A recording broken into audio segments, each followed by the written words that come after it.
எனக்கு ரொம்ப சின்ன வயசுலேருந்தே இலங்கை மீது ஒரு பெரிய ஈர்ப்பு இருந்துச்சு. இந்த நிலப்பரப்பையும் இந்த ஊரையும் பார்க்கும் போதெல்லாம் எனக்கு நான் படித்த கதைகள் தான் ஞாபகம் வந்தது. இலக்கியத்தின் மீதான ஆர்வம் கொண்டவர்கள் மாத்திரம்தான் புத்தகங்கள் வாசிக்க வேண்டுமா? கண்டதையும் படித்தால் பண்டிதன் ஆகலாம் அப்படின்னு ஒரு பழமொழி இருக்கு. அந்த பழமொழி ரொம்ப தப்பான பழமொழி அப்படின்னு எனக்கு சுந்தராம் சாமி ஒரு லெட்டர் எழுதினார். உங்களுடைய வாசிப்பில் ஜெயகாந்தன் அவர்களுடைய பங்களிப்பு அளப்பரியது. வாசிப்பில் வாழ்க்கையில் ஒரு எழுத்தாளன் என்பவன் எவ்வளோ கம்பீரத்தோடு இருக்க வேண்டும் என்பதை ஜெயகாந்தனை பார்த்து தான் தமிழ் எழுத்தாளர்கள் தெரிந்து கொள்ள வேண்டும். பொன்னகரம்னு ஒரு பக்க கதை இருக்கு. அந்த கதையை என்னால் கடக்க முடியாமல் பயங்கர அவஸ்தைப்பட்டிருக்கேன். ஆனால் பொதுவாக ஜெயகாந்தனுடைய வாசகர்களை எடுத்து பார்த்தால் அவருடைய கடைசி காலகட்ட பகுதிகளில் சரியான படைப்புகள் வரவில்லையே என்ற ஒரு குற்றச்சாட்டு இருக்கிறது. தமிழ் சமூகத்தால் மிகப்பெரிய வன்முறை நிகழ்ந்தது என்று தான் நான் நினைக்கிறேன். நான் இப்போ கேள்வி கேட்கிறவனாக மாறுகிறேன். இல்லை இல்லை, அப்படி அவசியம் இல்லை. வணக்கம். வசந்தம் டிவி 15 ஆண்டுகளை பூர்த்தி செய்திருக்கிறது. அதனுடைய பிறந்தநாளை முன்னிட்டு நாங்கள் தமிழகத்திலிருந்து முக்கியமான ஒரு ஆளுமையை சந்திக்க இருக்கிறோம். உலகில் ஒவ்வொரு வகையிலான படைப்பாளிகள் இருக்கிறார்கள். ஒரு சிலர் எழுத்தோடு மட்டும் நின்று விடுவார்கள். அவற்றுள் சிலர் பேச்சாளர்களாக இருப்பார்கள். இன்னும் பல்வேறு தரப்பினர் சமூக சேவர்களாகவும் ஆர்வலர்களாகவும் செயற்பட்டு கொண்டிருப்பார்கள். இவர்கள் எல்லோரையும் ஒன்று சேர்த்து ஒரு நபர் இருக்கிறார் என்றால் அவர் தமிழகத்தினுடைய பவா செல்லத்துறை அவர்கள். அவர் ஒரு கதை சொல்லியாக, சிறந்த இலக்கிய ஆளுமையாக, திரைப்பட நடிகராக, சிறந்த மேடை பேச்சாளராக, சிந்தனாவாதியாக, நூல்களின் மீதான ஆர்வத்தின் காரணமாக ஒரு பதிப்பாசிரியராக தமிழ் சமூகத்துக்கு பல பொக்கிஷங்களையும் அருமையான கருத்துக்களையும் வழங்கி கொண்டிருக்கிற ஒருவர். அவரைத்தான் இன்றைய தினம் நாங்கள் நிகழ்ச்சியில் சந்திக்க இருக்கிறோம். வணக்கம் ஐயா. வணக்கம். எப்படி இருக்கிறீர்கள்? ரொம்ப நல்லா இருக்கு சார். இலங்கை இன்னொரு பயணம் உங்களுக்கு எப்படி அமைந்திருந்தது? எனக்கு ரொம்ப சின்ன வயசுலேருந்தே இலங்கை மீது ஒரு பெரிய ஈர்ப்பு இருந்துச்சு. இவ்வளோ பக்கத்தில் இருக்குதுன்னு. ஆனால் அந்த இங்கே நடந்த பல்வேறு விரும்பத்தக்காத விஷயங்களால் வந்தே பார்க்க முடியாத இருந்துச்சு. போன வருஷத்துக்கு முந்தின வருஷம் நான் வந்தேன். ஆனால் கொழும்பில் ஃப்ளைட்டில் இறங்கினாலும் கூட உடனடியாக அந்த பக்கம் கிளிநொச்சி, வவுனியா, முல்லைத்தீவு இந்த ஏரியாக்கள் மட்டும் பார்த்தேன். ரொம்ப ஷார்ட் டைம், ஒரு 2-3 நாள் தான் இருக்க முடிஞ்சுச்சு. இந்த தடவை கொழும்புலேயே ஒரு 4-5 நாள் தங்க வேண்டியதாக இருந்துச்சு. நாளை காலைல மறுபடியும் யாழ்ப்பாணம் போகிறோம்.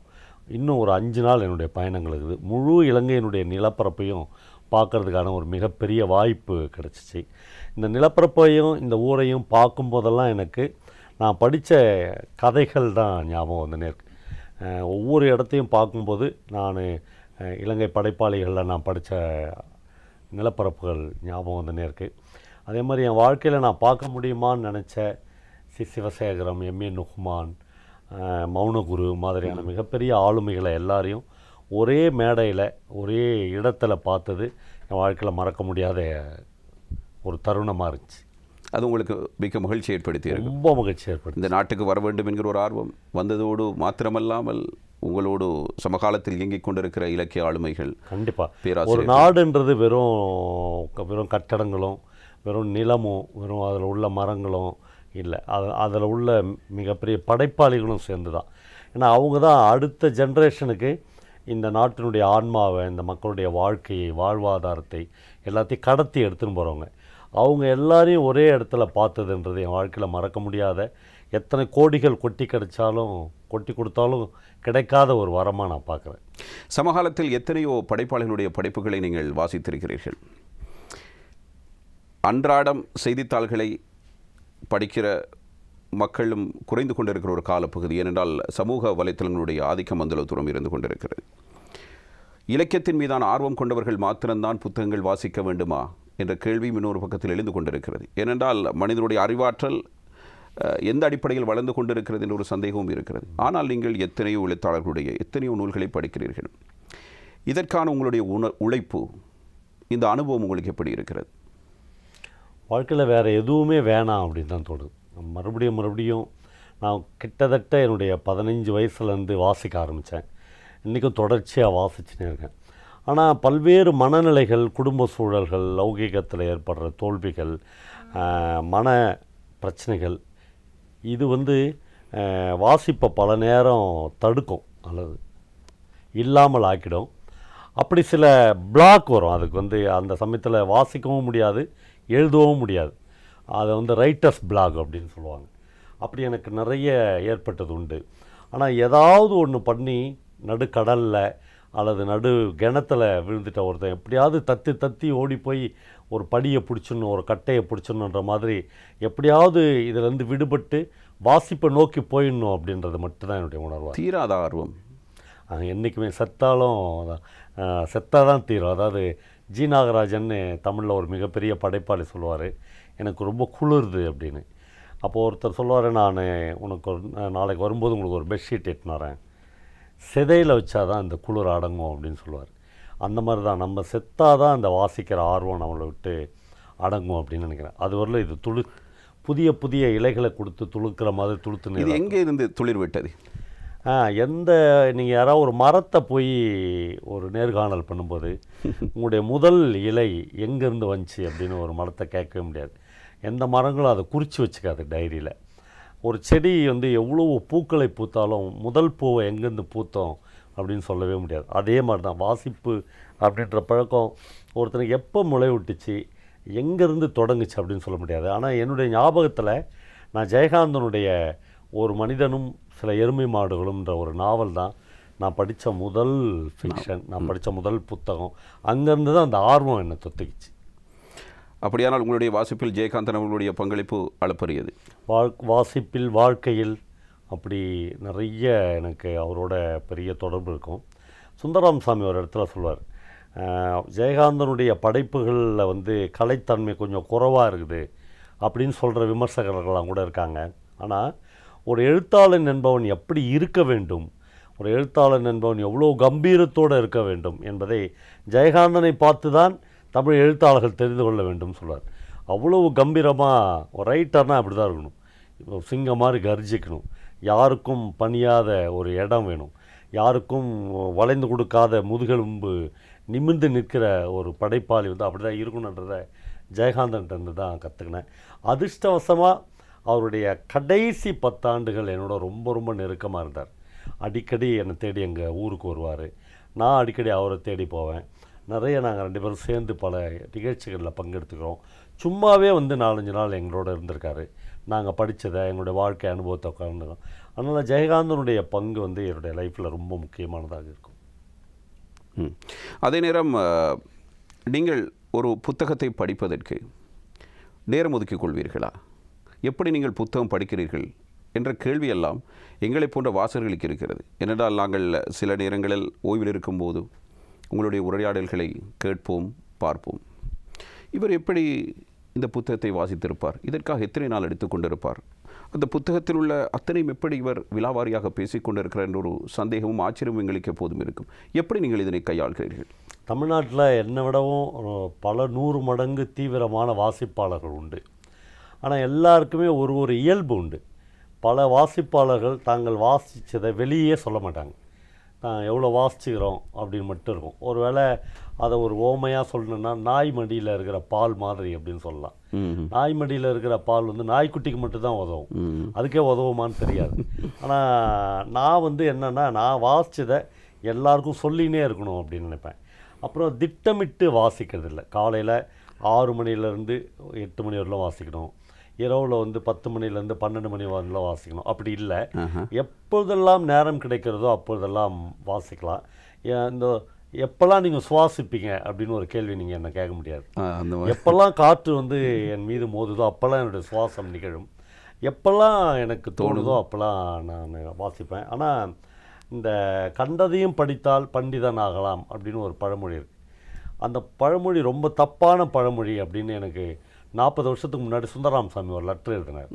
அவர் சொன்னார், அதெல்லாம் தப்பு, கண்டதெல்லாம் படிக்காதீங்க, இதுதான் படிக்கணும் அப்படின்னு தேர்ந்தெடுத்து படிங்க. அப்போ என்னை பொறுத்தவரையிலும் என்னுடைய இந்த கதை சொல்லல், அதனுடைய வெற்றி, உலகம் முழுக்க அதனுடைய வாசகர்கள், இதுக்கு மெயின் விஷயம் அப்படின்னு நான் நினைக்கிறது என்னுடைய தேர்வு, என்னுடைய புத்தக தேர்வு. எந்த புத்தகத்தெல்லாம் படிக்கணும் அப்படின்னு. இப்போ நான் இலங்கைக்கு வந்து 5 நாள் ஆச்சு. என் டேபிளில் பார்த்தா ஒரு 60-70 புத்தகங்கள் இருக்குது. எல்லாமே எனக்கு கிஃப்டாக கொடுத்தாங்க. ஆனால் நான் இலங்கைக்கு போனால் வாங்கணும், இது தமிழ்நாட்டில் கிடைக்கல அப்படின்னு நினச்சின்னு வந்தால் 2-3 புத்தகங்கள் இருக்குது. அந்த புத்தகங்கள் தான் நான் வாங்க போகிறேன். இந்த 60-70 புத்தகங்களையும் விசிட்டிங் கார்டு மாதிரி கொடுத்துட்டாங்களே அப்படின்றதுக்காக நான் படிக்க முடியாது. என்னுடைய தேர்வுன்றது ரொம்ப முக்கியம். ஒரு புத்தகத்தை பற்றி என்ன ரிவ்யூ வந்துருக்குது, யார் அதை பற்றி பேசியிருக்காங்க, அது எதை பற்றி பேசுகிற புத்தகம், அப்படி தெரிஞ்சு தான் என்னுடைய வாசிப்பு வந்து நான் வச்சுக்குவேன். இல்லைனா என்னுடைய டோட்டல் டைம் ஒரு 2-3 நாள் ஒரு புத்தகத்தை படிக்கிறேன்ற டைம் வந்து டோட்டலாக வேஸ்ட் ஆகும். அல்லது நான் என்னுடைய மூளையை ரொம்ப சரியாக சொஸ்தப்படுத்தி வச்சுன்னுக்கிறேன் பாருங்கள், அதை வந்து மறுபடியும் அழுக்காக்கிடும் இன்னொரு புத்தகம். அதனால் புத்தக தேர்வு தான் ஒரு வாசிப்பாளனுக்கு ரொம்ப ரொம்ப முக்கியம் அப்படின்னு நான் நினைக்கிறேன். அதில் எந்த வகையறாவை நீங்கள் சேர்ந்தவர்? நான் ஃபிக்ஷன், கம்ப்ளீட் ஃபிக்ஷன். என்னுடைய லைஃப்பில் எனக்கு ரொம்ப பிடிச்ச வகைமை அப்படின்னா ஃபிக்ஷன் தான். இப்போ பல நண்பர்கள் இருக்காங்க, அவங்களுக்கு வந்து ஹிஸ்ட்ரி, வரலாறு ரொம்ப பிடிக்கும். இன்னும் சில பேர் இருக்காங்க சுற்றுச்சூழல் ரொம்ப பிடிக்கும். அப்புறம் சில நண்பர்கள் இருக்கிறாங்க, அவங்க நான் ஃபிக்ஷனே படிக்க மாட்டாங்க, கதை விடுறியா அப்படின்னு கேட்பாங்க. நான் எல்லாமே நான் ஃபிக்ஷன் தான் படிப்பேன்னு சொல்லுவாங்க. எனக்கு வந்து எல்லாமே ஃபிக்ஷன். அதிலும் குறிப்பாக சிறுகதைகளும் நாவல்களும் அதை ஒட்டிய கவிதைகளும், இந்த 3 வடிவங்களும் என்னை ரொம்ப ரொம்ப ஆகர்ஷித்த வடிவங்களாக நான் பார்க்குறேன். நீங்கள் புத்தகங்களை படிக்கிற பொழுது எந்த எழுத்தாளருடைய புத்தகத்தை அல்லது எந்த புத்தகத்தை வாசிக்கும் பொழுது உங்களை மெய்சிலிர்க்க வைத்தது, அல்லது உங்களுடைய சுயநினைவை கொஞ்சம் தட்டி பார்த்தது? நிறைய எழுத்தாளர்களை அப்படி என்னால் வகை வகையாக அடுக்க முடியும். குறிப்பிட்ட இந்த எழுத்தாளர் தான் தமிழில் வந்து இப்படிலாம் நம்மளை டிஸ்டர்ப் பண்ணியிருக்காரு அப்படின்னு சொல்ல முடியாது. எனக்கு வந்து புதுமைப்பித்தனுடைய பல கதைகளை வந்து சாதாரணமாக நான் கடந்து போயிருக்கேன். நான் ஒரு கதையை என்னால் கடக்க முடியும். பொன்னகரம்னு ஒரு பக்க கதை இருக்குது, அந்த கதையை என்னால் கடக்க முடியாமல் பயங்கர அவஸ்தைப்பட்டிருக்கேன். அது மாதிரி ஒவ்வொரு ஜெயமோகனுடைய 7ஆம் உலகம்னு ஒரு கதை, அந்த கதை படித்து உண்மையிலேயே எனக்கு ஜுரம் வந்து நான் ஒரு வாரம் வந்து பெட்டில் இருந்தேன். அவ்வளோ பெயின்ஃபுல்லாக அந்த கதை இருந்துச்சு. அப்படி குறிப்பிட்ட இந்த எழுத்தாளனுடைய இந்த புத்தகம் என்னை இப்படிலாம் பாதிச்சிச்சு அப்படின்றத விட, தமிழில் ஆகப்பெரிய மாஸ்டர்ஸ் இருக்காங்க. உலகத்தில் எந்த மொழியில் இருக்கிற மாஸ்டர்ஸை விடவும் மிகப்பெரிய மாஸ்டர்ஸ் தமிழில் இருக்காங்க. நேற்று கூட ஃபவுசர் வந்து என்னை அறிமுகப்படுத்தி பேசும்போது சொன்னார், இயக்குனர் மிஷ்கின்னு நானும் ரொம்ப ஃப்ரெண்ட்ஸ். அவர் டெய்லி என்னோட ஒரு உரையாடல் இரவில் ஃபோன் பண்ணி பேசும்போது அவர் படித்த ஒரு ரஷ்ய நாவல், அவர் படித்த ஒரு ஆங்கில நாவல்லேருந்து ஒரு பிரமாதமான பகுதியை எனக்கு சொல்லுவார். எப்படி எழுதியிருக்காங்க பாருங்க.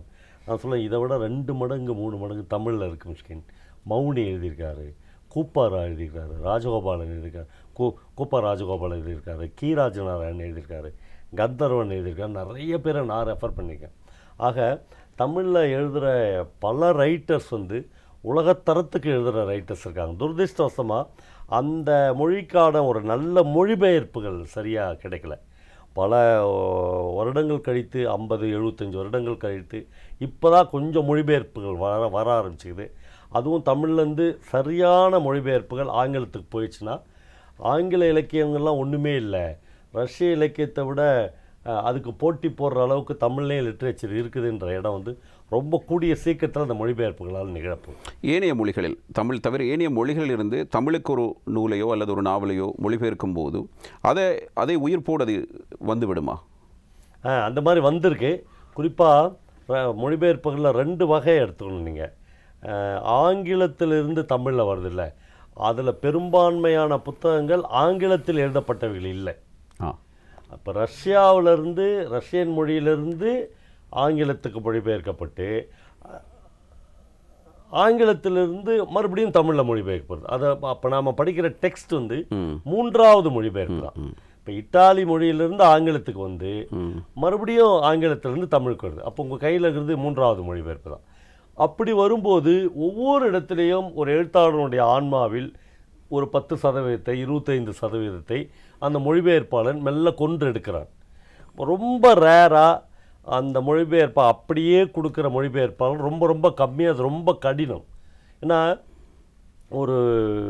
ஒரு ரஷ்யன் நாவலை ஒரு தமிழில் மொழிபெயர்க்கப்பட்டு நான் படிக்கும்போது, குதிரைகள் மாஸ்கோ வீதியில் ஓடின அப்படின்னு ஒரு சென்டென்ஸை நான் படித்தேன்னா, நான் கொஞ்சம் தூரம் நகர்ந்துடணும். குதிரை ஓடுற சவுண்டு எனக்கு கேட்கணும்.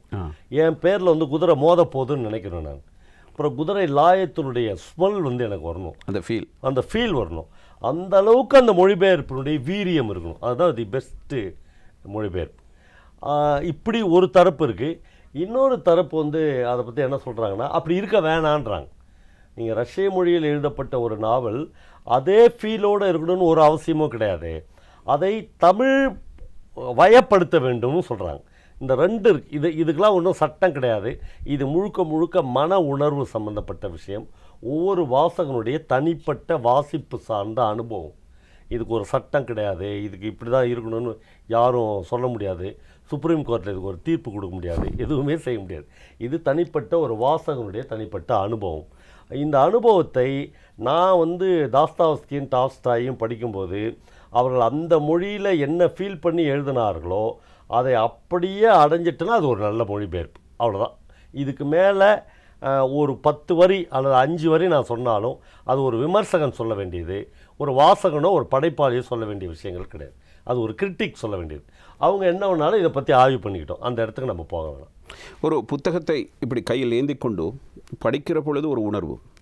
இதனத்தில் இப்போது சமகாலத்தில் இபுக் என்ற அடிப்படையிலும் புத்தகங்கள் வருகின்றன. இந்த இரண்டுக்கும் இடையிலான வேறுபாட்டை படித்தவர் என்ற அடிப்படையில் நீங்கள் எப்படி அனுபவித்திருக்கிறீர்கள்? எனக்கு நான் அந்த இபுக்ஸ் படிக்கிறதுக்காகவே பல பேர் டேப் வாங்கி என்னுடைய நண்பர்கள்லாம் ப்ரெசென்ட் பண்ணாங்க.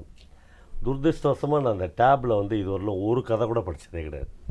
அப்படியேனாலும் நான் அந்த டேப்பை ஓப்பன் பண்ணி கதையை எடுத்து அதை பிரிண்ட் அவுட் எடுத்து அப்படி தான் படிச்சிருக்கேன். புத்தகத்தை படிக்கும்போது ஏற்படுகிற மன உணர்வு இருக்குல்ல, அந்த ஸ்மெல் இருக்குல்ல, அச்சாபீஸ் ஸ்மெல், அந்த அச்சாபீஸ் ஸ்மெல், அதை நீங்கள் அந்த புத்தகத்தை எங்கே ஒன்றாலும் எடுத்துன்னு போகலாம். டாய்லெட்டுக்கு எடுத்துன்னு போகலாம், குளிக்கிற பாத்ரூமுக்கு எடுத்துன்னு போகலாம், மாடிக்கு எடுத்துன்னு போகலாம், காஃபி குடிக்கும்போது எடுத்துன்னு போகலாம், பெட்ரூம், எல்லா இடங்கள்லையும் உங்களோடையே ட்ராவல் பண்ணுற அந்த இடம் இருக்குல்ல, அது நிச்சயமாக ஒரு இபுக் கொடுக்காது. அப்புறம் புத்தகத்தை நான் பெரும்பாலான என்னுடைய வாசிப்பை படுத்துன்னு தான் படிப்பேன். அப்படி படிச்சுன்னு இருக்கும்போதே ஒரு என்னால் கடக்க முடியாத ஒரு இடம் வரும்போது அப்படியே அந்த புத்தகத்தை என் நெஞ்சில், என் குழந்த மாதிரி நெஞ்சில் சாய்ச்சி நான் அப்படி படுத்துருவேன்ல, இந்த உணர்வை ஒரு இபுக்கில் உங்களால் பண்ண முடியாது, செய்யவே முடியாது. ஆக மனிதன் உயிரோடு இருக்கிற வரையிலும், கடைசி மனிதன் வாசிக்கிற வரையிலும் இந்த தொழில்நுட்பங்கள் இன்னும் இன்னும் இன்னும் கூர்மையடைந்து வரலாமே ஒழிய இந்த மன உணர்வை ஒரு வாசகனுக்கு ஒரு பிரிண்டட் புத்தகம் தான் தர முடியும் அப்படின்னு நான் நம்புகிறேன். சரி, நீங்கள் ஒரு கதை சொல்லியாக மிகப்பெரிய வெற்றியாளர். நீங்கள் உங்களை நிறைய எழுத்தாளர்கள் ஈர்த்திருக்கிறார்கள். நீங்கள் ஒரு கதை சொல்லியாக ஒரு நூலை வாசிக்கிற பொழுது அதில் இருக்கிற விடயங்களைத்தான் சொல்கிறீர்களா, அல்லது ஏதேனும் மெருகூட்டல்கள் உங்களுடைய பேச்சின் மூலமாக மக்களை சென்றடைகிறதா?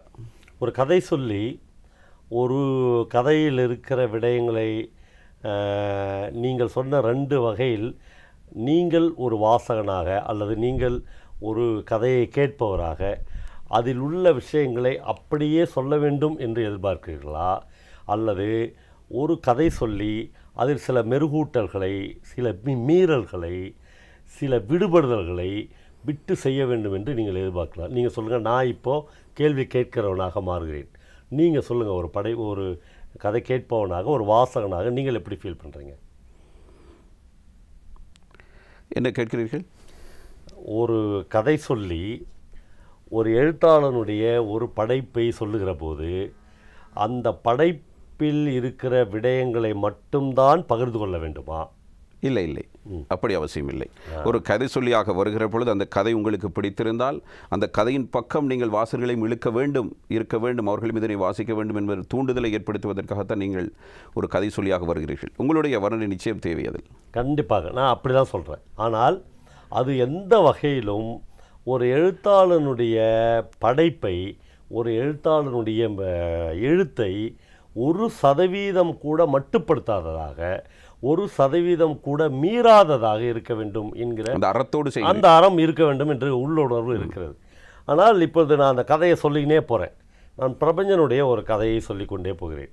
அந்த சொல்லிக்கொண்டே போகிற போது திடீர்னு என்னுடைய வாழ்க்கையில் என்னுடைய 7ஆம் வகுப்பு படிக்கும்போது எங்கள் அப்பாவுக்கும் எனக்கும் ஏற்பட்ட ஒரு அனுபவத்தை நான் பகிர்ந்து கொள்ள விரும்புகிற போது அதோடு சேர்த்து, அந்த கதையோடு சேர்த்து இந்த விஷயத்தையும் நான் உள்வைக்கிறேன்.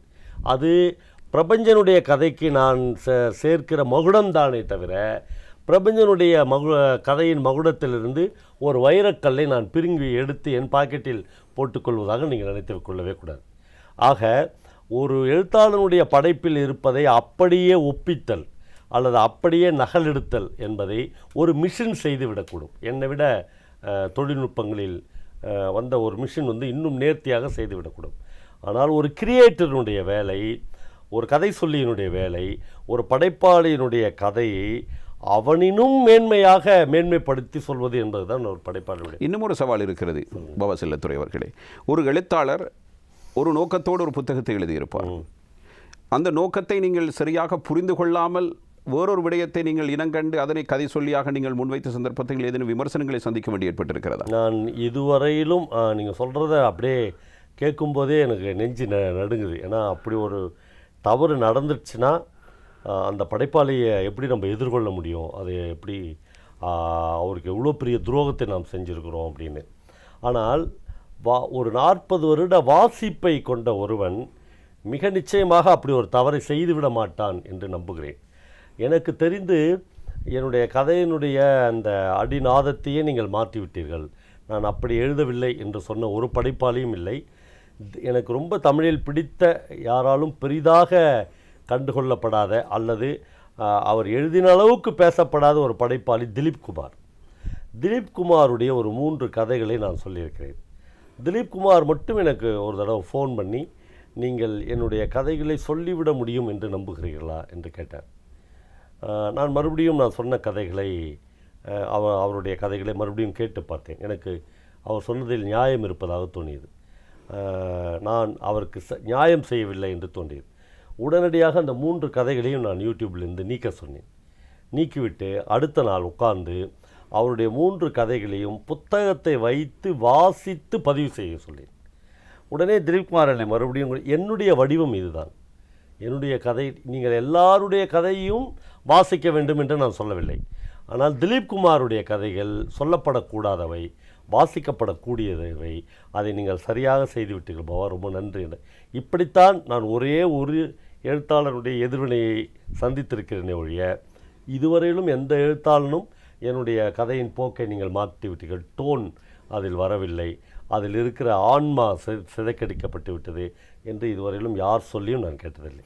சாதாரணமாக ஒரு நூலை வெளியிடுகிற பொழுது விமர்சனம் என்ற போர்வையில் சிலர் நூல் ஆய்வுரை ஏதேனும் ஒன்றை செய்வார்கள். இப்போது நீங்கள் கையில் எடுத்திருக்கிற பாணி ஒரு மிக முக்கியமானது, அதுவும் புதுமையாக இருக்கிறது. இன்னும் ஒரு பக்கத்தில் யாரேனும் ஒரு எழுத்தாளர் அவருடைய சிந்தனைக்கேற்ப ஒரு புத்தகத்தை எழுதினால் அதனை மக்கள் மத்தியில் கொண்டு செல்ல வேண்டுமாக இருந்தால் அதற்கு பயன்படுத்தப்பட வேண்டியால் பவா செல்லத்துரை என்றும் அவர்களுக்கு தெரிகிறது. அப்போது நீங்கள் ஒரு வியாபாரியாக மாறிவிட மாட்டீர்களா? அப்படி என்னை ஒரு வியாபாரியாக மாற்றுவதற்கான சகல முயற்சிகளும் நடந்தது. ஆனால் நான் ரொம்ப சின்ன வயசுலேருந்தே மார்க்சிய இயக்கங்களில், இடதுசாரி இயக்கங்களில் வளர்ந்த பையன். அதனால் இந்த ஆர்ட் என்பது எப்பொழுதும் மக்களுக்கானதானே தவிர ஒருபோதும் இது வியாபாரத்துக்குரியவை அல்ல என்பதில் நான் ரொம்ப தீர்மானமாக இருந்தேன். அதனால் ஒருபோதும் நான் இதை வியாபாரமாக மாற்றவில்லை. இந்த யூடியூப் என்னுடைய பெயரில் இல்லை, நாங்கள் தனியாக நடத்தவில்லை. சுருதி டிவி, இன்னும் பல நண்பர்கள் நான் பேசுவதை எடுத்து அவர்கள் போட்டுக் கொடுக்குறார்கள். அவங்களுக்கு பணம் வருதா வராதான்னு தெரியல. ஆனால் நான் இந்த கதை சொல்வதன் மூலம் ஒரே ஒரு 100 ரூபாய் கூட இதுவரையிலும் சம்பாதித்ததில்லை. அது என்னை சார்ந்த சக படைப்பாளிகளுக்கும் என்னுடைய வாசகர்களுக்கும் என்னிடம் கதை கேட்பவர்களுக்கும் உலகம் முழுக்க இருக்கிற என்னுடைய நண்பர்களுக்கும் தெரியும். வாசகர்களை அதிகரித்துக் கொள்கிறீர்கள், வாசிப்பை தூண்டுகிறீர்கள், புதிய புதிய படைப்பாளிகளை ஊக்குவிக்கிறீர்கள் என்று எடுத்துக்கொள்ளலாம். சரி, இப்போது சமகாலத்திலே இருக்கிற இப்போ 2K கிட்ஸ் என்கிறார்கள், ஒவ்வொரு வடிவத்திலான எழுத்துக்கள் வந்து கொண்டிருக்கின்றன, சமூக வலைத்தளங்களை பயன்படுத்தி அவர்கள் எழுதுகிற எழுத்துக்கள். இன்னும் ஒரு பக்கம் புத்தக வாசிப்பு குறைந்து கொண்டும் செல்கிறது. இந்த உலகின் போக்கை நீங்கள் எப்படி பார்க்கிறீர்கள்? இந்த புத்தக வாசிப்பு குறைந்து கொண்டே செல்கிறது அப்படின்ற உங்களுடைய கருத்தை நான் முற்றிலுமாக மறுக்கிறேன். அதற்கான வாசகர் கூட்டம் இருந்து உங்களை விட அதிகமான வாசகர்களை நான் தான் சந்திக்கிறேன். அது எப்படின்னா, ஒவ்வொரு கூட்டங்களிலும் சந்திக்கிறேன், ஒவ்வொரு புக் ஃபேர்லையும் சந்திக்கிறேன். தமிழ்நாட்டில் நடக்கிற ஒரு புத்தக கண்காட்சிகள், இலக்கிய திருவிழாக்கள் எல்லாவற்றிலும் நான் பங்கெடுக்கிறேன்.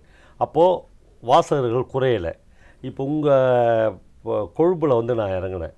முதல் நாள் போய் மதியானம் ஒரு ஹோட்டலில் போய் சாப்பிட்றோம். நானும் என்னுடைய நண்பர்களும் ஒரு ஹோட்டலில் சாப்பிட்றோம். யாரோ என்னுடைய ஒரு வாசகர் நின்று, நீங்கள் பவா செல்லத்துரை தானே, உங்கள் கதைகள்லாம் நான் கேட்பேன், நீங்கள் சொன்ன புத்தகங்களை எல்லாம் நான் வாசிப்பேன் என்று சொல்லி, நான் சாப்பிட்ற வரலும் வெயிட் பண்ணி நாங்கள் 3 பேர் சாப்பிட்டோம். அதுக்கான மொத்த தொகையும் அவர் தான் கொடுத்துட்டு போனார். முதல் நாளே எனக்கு கொழும்பில் அந்த அனுபவம் கிடைத்தது. அப்புறம் இன்றைக்கி 5வது நாள். 5வது நாளில் இப்போ இந்த ஸ்டுடியோவுக்கு வர்றதுக்கு கொஞ்சம் முன்னாடியும் நான் இப்படி சில வாசகர்களை சந்திச்சு தான் வரேன். இவர்கள் எல்லோருமே என்னோடு என்கிட்ட கதை கேட்குறதோடு நின்று கொள்பவர்கள் என்று நான் நினைக்கவே இல்லை. என்னுடைய கதை கேட்டு அந்த வாசலின் வழியாக போய் ஒரு புத்தகத்தை வாங்குபவர்கள் நினைக்கிறேன். இல்லை, அதை நீங்கள் நிச்சயமாக கிடைக்கிற பெரிய வாசகர்கள் உருவாக்கி கொண்டிருக்கிறீர்கள். வாசிப்பை நிறுத்தியவர்கள் கூட மீண்டும் வாசிக்கலாம் போல் இருக்கிறதே, எவ்வாறு அனுபவித்து பேசிக் கொண்டிருக்கிறார், நல்ல கதையாக இருக்கும் போல் இருக்கிறதே, நாமும் ஒரு புத்தகத்தை வாங்கலாம் என்கிற எண்ணம் கூட பலருக்கு வந்திருக்கிறது. பலரும் எங்களோடும் பகிர்ந்து கொண்டிருக்கிறது. அதனால தான் உங்களிடம் கேட்டேன். சந்தோஷம். சரி ஐயா, நீங்கள் ஒரு முக்கியமான ஒரு விடயத்தை பதிவு செய்திருந்தீர்கள். எழுத்தாளர் ஜெயகாந்தன் அவர்களுடைய நூலினை பற்றி, அவருடைய எழுத்தினை பற்றி. அவருடைய அந்திம காலத்தில் நீங்கள் இருந்திருக்கிறீர்கள். ஆனால் பொதுவாக ஜெயகாந்தனுடைய வாசகர்களை எடுத்து பார்த்தால் அவருடைய கடைசி காலகட்ட பகுதிகளில் சரியான படைப்புகள் வரவில்லையே என்ற ஒரு குற்றச்சாட்டு இருக்கிறது. அதற்கு என்ன காரணம் என்று நினைக்கிறேன்? அது ரொம்ப அருமையான கேள்வி நீங்கள் கேட்டது. ஒரு ஒரு ஒரு செடி பூத்து குலுங்கி தன்னுடைய பூத்தலை நிறுத்திவிட்ட பிறகு நீ ஏன் பூக்கலை என்று ஒரு செடியை பார்த்து நாம் கேள்வி கேட்டுக்கொண்டே இருக்கக்கூடாது. ஜெயகாந்தனுடைய வாழ்க்கையில் கடைசி 20 வருடங்கள் அவருக்கு ஒரு பெரிய தமிழ் சமூகத்தால், அவருடைய வாசகர்களால் மிகப்பெரிய வன்முறை நிகழ்ந்தது என்று தான் நான் நினைக்கிறேன். ஏன்னா அவர் போகிற இடங்கள்லாம் நீங்கள் ஏன் எழுதலை என்று கேட்டாங்க. அப்படி கேட்பவர்களை பார்த்தெல்லாம் ஜெயகாந்தன் கேட்டார், நான் எழுதுறது எல்லாமே நீங்கள் படிச்சிட்டிங்களா என்று கேட்டார். படிச்சிட்டோம் என்று சொன்ன மிகச்சில வாசகர்களை பார்த்து அவர் மீண்டும் ஒரு தடவை எல்லாத்தையும் மறுபடியும் படிங்க என்று சொன்னார். ஏன் அப்படின்னா, ஒரு எழுத்தாளன் கடைசி வரையிலும் எழுதி கொண்டே இருக்க வேண்டும் என்று எந்த நியாயமும் இல்லை, எந்த கட்டாயமும் இல்லை. அப்புறம் ஜெயகாந்தன் ரொம்ப பல இடங்களில் அதற்கு பதில் சொல்லியிருக்கார். என்னென்னா, உங்களை மாதிரி நிறைய பேர் அவர்கிட்ட கேட்டாங்க. இப்போ என் மூலமாக நீங்கள் கேட்குற மாதிரி ஜெயகாந்தன்கிட்டே கேட்டாங்க. அப்போ அவர் என்ன சொன்னார்னா, நான் எழுதுனதை ஏன் படிக்கணும், அப்புறம் ஒரு காலத்தில் என்ன ஒரு பிசாசு பிடிச்சி ஆட்டுச்சு, அப்போ எழுதுகிறேன், இப்போ அந்த பிசாசு மலை ஏறிச்சு உற்று அப்படின்னு சொல்லுவார். அப்புறம் ரொம்ப அழகான ஒரு வார்த்தை ஜெயகாந்தன் சொல்லியிருக்கிறார். தமிழ் சமூகத்தில் எழுதி மட்டுமே சம்பாதித்த என்னுடைய பெயரை மறுபடியும் எழுதியே நான் கெடுத்துக்கொள்ள விரும்பவில்லைன்னு சொல்லியிருக்கார். அதுக்கு உதாரணம் அவருடைய ஜெய ஜெயசங்கரா என்கிற ஒரு நாவல். படு குப்பையான நாவல் அது. அந்த நாவல்லாம் ஜெயகாந்தன் எழுதினார் அப்படின்னு இன்றைக்கி நான் சொன்னாலும் யாரும் நம்ப மாட்டாங்க. அப்போ ஜெயகாந்தனுடைய வீழ்ச்சி அதிலிருந்து தான் ஆரம்பிக்குது. நல்ல வேளை ஜெயகாந்தன் அதுக்கப்புறம் எழுத்தை தொடரவில்லை. அதற்கு பதிலாக பேசினார், அரசியல் கட்சிக்கு போனார், எலெக்ஷனில் நின்னார், அதெல்லாம் வேறு. ஒரு படைப்பாளியாக ஜெயகாந்தனுடைய உச்சக்கட்டத்தில் அவர் எழுதின சிறுகதைகள், குறுநாவல்கள், நாவல்களுக்கு ஃபிக்ஷனுக்கு இணையான அவருடைய கட்டுரைகள், அவருடைய நேர்காணல்கள், அவருடைய முன்னுரைகள், இவைகள் தமிழ் சமூகத்தில் இன்னும் 100 வருஷத்துக்கு பேசப்படும் என்று அவருடைய வாசகனாக நான் நம்புகிறேன். நீங்கள் ஒரு படைப்பாளியாக இருந்தாலும் நிறைய திரை ஆளுமைகளோடு உங்களுக்கு தொடர்பு இருக்கிறது. சில திரைப்படங்களிலும் நீங்கள் நடித்திருக்கிறீர்கள். இந்த ஈடுபாடு தொடருமான்னு தெரியல. பல இடங்களில் பல நேர்காணல்களில் நான் இதற்கான பதிலை சொல்லியிருக்கிறேன். பெரும்பாலான திரைப்பட இயக்குநர்கள் என்னுடைய நண்பர்கள், என்னுடைய வாசகர்கள், என்னிடம் கதை கேட்பவர்கள். அப்போ அவர்களுக்கு ஒரு திரைக்கதையை அவர்கள் எழுதுகிற போது இந்த கேரக்டருக்கு பவா சலோதரி பொருந்துவார்னு அவங்க நினைக்கிறாங்க. அப்படி நினைப்பவர்கள் என்னை தொடர்பு கொண்டு, சார் நான் உங்கள் வாசகன், நீங்கள் சொல்லி தான் இந்த கதையை படித்தேன், நான் ஒரு திரைக்கதை எழுதினேன், இதில் ஒரு செக்யூரிட்டி கேரக்டர் வருது, அந்த கேரக்டர் உங்களை மாதிரி இருந்தால் கரெக்டாக இருக்கும், ஆனால் நீங்கள் ஒரு 2 நாள் எனக்கு நடிச்சு தரீங்களா என்றும்போது என்னால் மறுக்க முடியாது. ஆக்சுவலாக நான் பல நேர்காணல்களில் சொல்லிடுறேன், உலகத்திலேயே எனக்கு வராதது நடிப்பு. ஆனால் வேறு வழியில் நான் அந்த நண்பர்கள் கூப்பிடும்போது அப்புறம் எல்லா டைரக்டர்களும் எனக்கு சொல்கிற விடயம் என்னென்னா, நீங்கள் வாங்க, அதெல்லாம் நாங்கள் பார்த்துக்குறோம், உங்களை எப்படி நடிக்க வைக்கணும்னு எங்களுக்கு தெரியும், உங்களுடைய இயல்பு தான் முக்கியம் அப்படின்னு சொல்லுவாங்க. 2வது, எல்லா இயக்குநர்களும் என்கிட்ட சொல்கிற இன்னும் ஒரு விஷயம் என்னுடைய தனித்துவமான குரல் அப்படின்னு சொல்லுவாங்க. அந்த குரல் தனித்துவமானதா இல்லையான்னு எனக்கு தெரியாது, ஆனால் பல இயக்குநர்களுக்கு அந்த குரல் பிடிச்சிருக்கு, அதனால் என்னை கூப்பிட்றாங்க.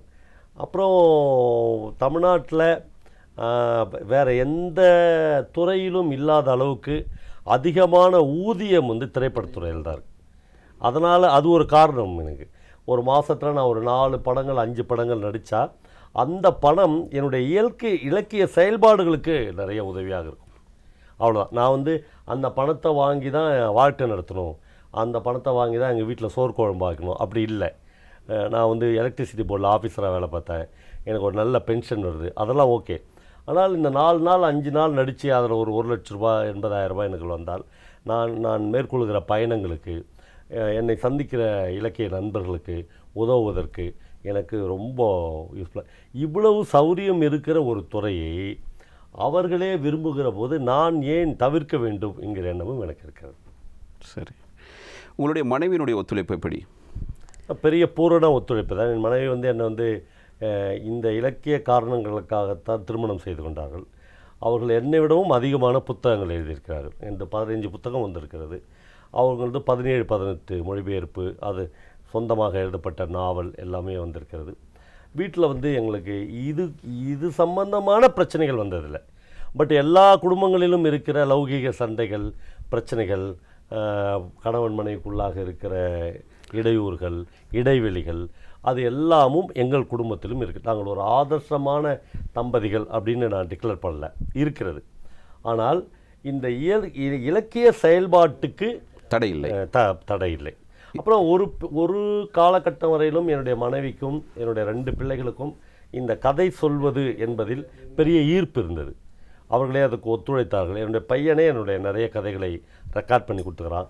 என்னுடைய மகள் நான் கதை சொல்லுகிற இடங்களுக்கெல்லாம் வந்து முதல் வரிசையில் உட்கார்ந்து என்னை ஊக்குவித்திருக்கிறார். என்னுடைய மனைவி என்னுடைய எல்லா பயணங்களிலும் உடன் இருந்திருக்க. ஒரு கட்டத்தில் இந்த கதை சொல்கிறது என்ற வடிவம் அவர்களுக்கு பிடிக்கவில்லை. அவங்க வந்து இப்படி சொல்லணுன்னு அவசியம் கிடையாது. இப்போ டால்ஸ்டாய்ஸ்கி, டால்ஸ்டாயெல்லாம் வந்து நம்ம வாசித்தா போதும், அதை கதையாக கேட்கணும். அப்போது ஐடியாலஜிக்கலாக அவர்கள் அதிலிருந்து மாறுகிறார்கள். அந்த மாறுபாட்டை நான் வரவேற்கிறேன், நான் நிர்பந்திக்கவில்லை. சரி, நன்றி ஐயா. உங்களோடு பேசிக்கொண்டிருக்கும் பொழுது பேசிக்கொண்டே இருக்க வேண்டும் போல இருக்கிறது. அவ்வளவு அருமையாக பேசினீர்கள். நிறைய கருத்துள்ள விடயங்களை எங்களோடு பகிர்ந்து கொண்டீர்கள்.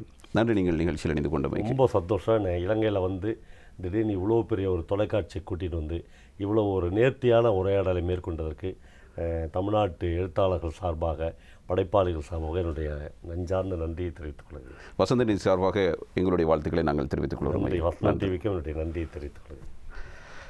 மற்றும் ஒரு விசேட நேர நிகழ்ச்சியில் சந்திப்போம் என்று கூறிக்கொண்டு விடைபெற்றுக் கொள்கிறோம். நன்றி, வணக்கம்.